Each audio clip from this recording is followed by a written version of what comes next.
बनते देख दर्जी फौरन से बोला, हुजूर मुझे मौका दें, मैं किस्सा सुनाता हूं। मुझे यकीन है कि मेरा किस्सा इस गवाह के किस्से से ज्यादा अजीब होगा। बादशाह कहने लगा, तुम लोगों की मौत मुझे यकीनी नजर आती है, चलो तुम भी अपनी किस्मत आजमा लो। दर्जी अर्ज करने लगा, बादशाह सलामत, इस गवैया के हादसे से एक रोज कबल मैं एक दावत में शरीक था। शहर के बहुत से अच्छी हैसियत के लोग भी आए हुए थे। थोड़ी देर में एक नौजवान आया जो टांग दबाकर चलता था, यानी लंगड़ा था। मेजबान ने ताजन के साथ उसे भी लाकर एक तरफ बिठा दिया। इत्तेफाकन उसी वक्त सामने से एक बूढ़ा हज्जाम आ गया, जिसे देखते ही वह नौजवान खड़ा हुआ और साहिबे खाना से मजरत करके जाने लगा। हम सब हैरान हुए कि अभी तो यह शख्स शरीक के दावत होने आया था और खाना खाने से पहले ही वापस जाना चाहता है। साहिबे खाना और लोगों ने इसरार किया तो वह कहने लगा, जनाब जहां यह हज्जाम होगा वहां मैं नहीं रुक सकता। आप लोग जो मेरा लंगड़ापन देख रहे हैं उसकी वजह भी यही मनहूस हजाम है। उस नौजवान की यह बात सुनने के बाद हम लोगों का इश्तियाक और भी बढ़ गया। हमने उसे काफी मिन्नत समाजत के बाद आमादा किया कि खाने के बाद वह अपना किस्सा सुनाए। इतने में खाना आ गया और सब लोग खाने से फारिग होकर लंगड़े नौजवान के इर्द गिर्द बैठ गए। उस लंगड़े जवान ने अपना किस्सा यूं सुनाना शुरू किया, साहिबान मैं बगदाद का रहने वाला हूं। मेरे वालिद तिजारत किया करते थे, हमारा कारोबार भी बहुत अच्छा था। वालिद के इंतकाल के बाद मैंने अपनी दुकान संभाली और बदस्तूर साबिक अपना काम चलाता रहा। मेरा और कोई बहन भाई नहीं था। कारोबार भी अच्छा था, इसलिए अच्छा खाता पहनता और ऐशो आराम की जिंदगी गुजार रहा था। इब्तिदा उम्र में ही वालिद ने मेरे जहन में बिठा दिया कि औरत बेवफा होती है और कारोबार के सिलसिले में कभी औरत पर एतबार मत करना। इसलिए मेरे दिल में औरतों के लिए एक खास किस्म की नफरत थी और मैंने सोच रखा था कि शादी नहीं करूंगा। एक रोज ऐसा हुआ कि मैं अपनी दुकान पर जा रहा था। रास्ते में सौदागरों की मालगाड़ियां खड़ी थीं। कुछ लोग अभी जमा हो रहे थे। मैंने सोचा कि जरा भीड़ कम हो जाए तो आगे बढ़ूं। करीब ही एक तख्त पड़ा था और मैं उस पर आकर बैठ गया। इतने में सामने वाले मकान का दरवाजा खुला और एक खूबसूरत लड़की बाहर निकली। मैंने अपनी जिंदगी में कभी ऐसी सूरत नहीं देखी थी। मैं अपनी उस नफरत को भी भूल गया जो मुझे औरतों से थी। मेरा दिल बेकरार हो गया। वह लड़की मकान के साथ मौजूद बाग में गई और फूलों को पानी देने लगी। मैं भी उसे देखता रहा और बस देखता रहा। कुछ देर के बाद वह लड़की घर में वापस चली गई। मैं ऐसा महब था कि मुझे यह खबर ना हुई कि कब मजमा कम हुआ और रास्ता साफ हो चुका है। सोच रहा था कि किसी से दरियाफ्त करूं कि इस मकान में कौन रहता है। इतने में काज ए शहर आए और सीधे इसी मकान में चले गए। अब मैं समझ गया कि यह काज ए शहर की ही बेटी है। कई दिन गुजरे लेकिन मैं उस लड़की को भुला ना पाया। मैंने अपने दोस्त के मशवरे से उस मोहल्ले की एक औरत को बुलाया जो रिश्ते कराने का काम करती थी। मैंने उसके साथ अपनी तमाम कहानी बयान कर दी। वह बुढ़िया कहने लगी, बेशक काजी साहब की लड़की तो हजारों में एक है, उस तक रसाई आसान नहीं। मैं कोशिश करती हूँ। अगर लड़की तुम्हारी तरफ मुझे से उसका इंतजार करता रहा। आखिर खुदा खुदा करके वह आई और कहने लगी कि मैंने काजी साहब की लड़की से तुम्हारा जिक्र किया था। शुरू में तो वह बहुत नाराज हुई, लेकिन मैंने उसके तेवर देख के पहचान लिया था कि तुम्हारे लिए उसके दिल में भी गुंजाइश मौजूद है। जहां तक मैं समझती हूँ उसे भी तुमसे मोहब्बत है। बुढ़िया मुझे तसल्ली देकर चली गई और फिर कई दिन इंतजार के बाद आई और कहने लगी, मुबारक हो, मैंने आखिर उससे मनवा ही लिया कि वह भी तुमको चाहती है। जुम्मा के रोज जब काजी साहब मस्जिद जाएंगे तो तुम उस वक्त मकान के बगीचे में पहुंच जाना, वहीं उससे तुम्हारी मुलाकात होगी। यह खुशखबरी सुनकर मैं बहुत खुश हुआ। जुमा के दिन सुबह सवेरे उठकर मैंने गुलाम को हुक्म दिया कि एक हज्जाम को बुलाओ मेरे दोस्तों। बदकिस्मती से वह गुलाम इसी हज्जाम को बुला लाया जो आज मेरे सामने बैठा है। इसने आते ही मुझे सलाम किया और कहने लगा, आप बाल बनवाना चाहते हैं।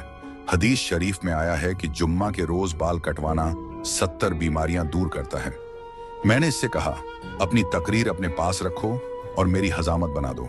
लेकिन यह शख्स मेरी हजामत बनाने की बजाय आला नजूम लेकर सहन के वस्त में सूरज के सामने खड़ा हो गया और हिसाब किताब लगाना शुरू हो गया। इसके बाद यह मेरी तरफ पलटा और कहने लगा, आज सफर की 10 तारीख है, जुमा का दिन है, मरी 7 दर्जे तय कर चुका है।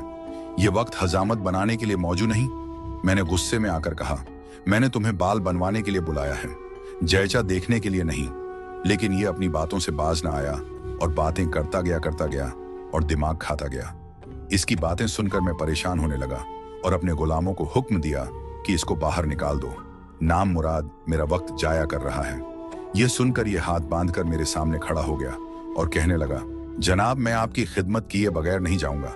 आप तो नाराज हो गए। आपके वालिद मोहतरम के मुंह पर बड़े एहसाना हैं। एक बार उन्होंने मुझे बुलाया और उस वक्त उनके पास बहुत से मौज बैठे थे। वो कहने लगे, मेरी हजामत कर दो। मैंने उस वक्त सितारों की गर्दिश और सूरज का मोहल्ले वकू देखकर कहा, हजरत, ये वक्त हजामत के लिए मुनासिब नहीं। उन्होंने मेरी राय पर अमल किया और तमाम हाजिरी ने भी उस वक्त मेरी कद्र, शनास और इज्जत अफजाई की और मुझे थैली दीनार की भी अता की। मुझे हज्जाम पर शदीद गुस्सा आया और मैंने कहा, अगर वालिद मरहूम ने तुम जैसे फजूल शख्स को इस कदर रुपया दिया तो बहुत बड़ी गलती की।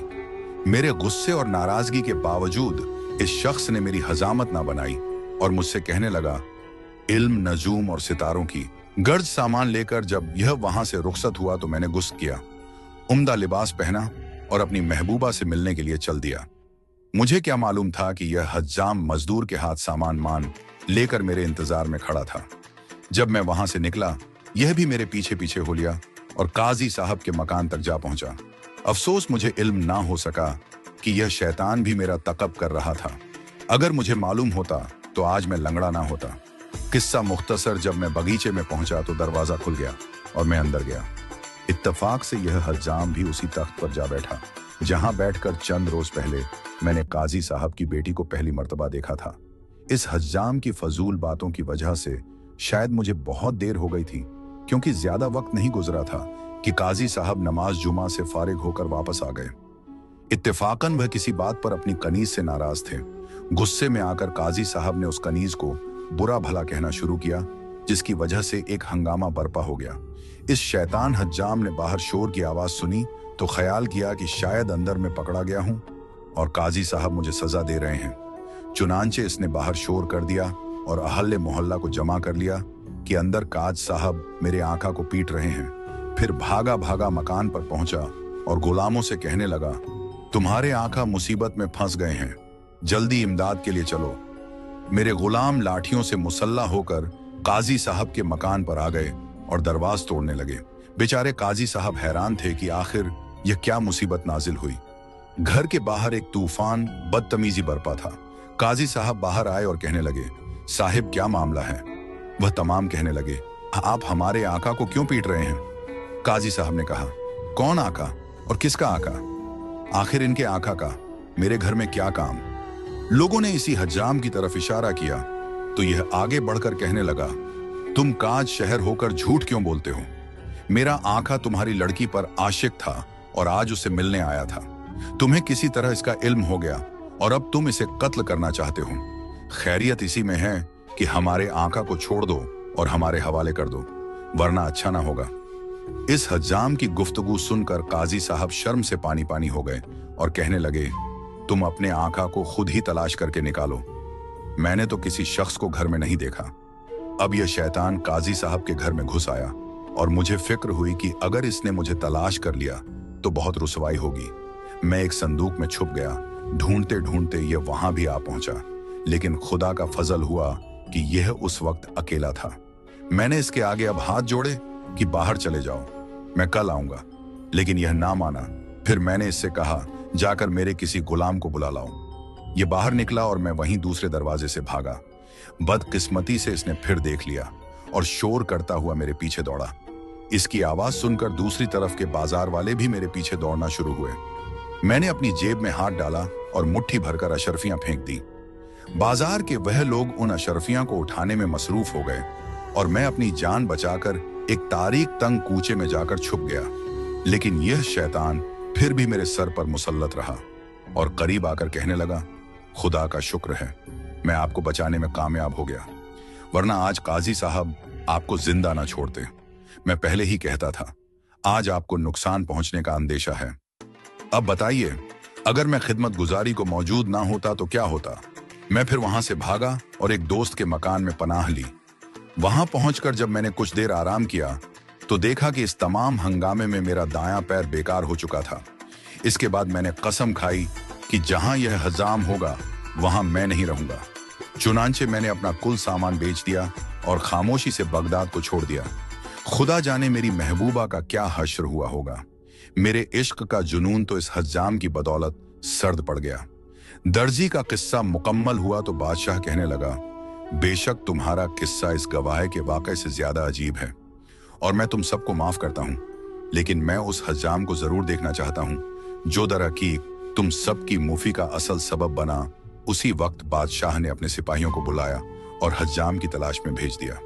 शाम से थोड़ी देर पहले सिपाही वापस आए और हज्जाम भी उनके साथ था।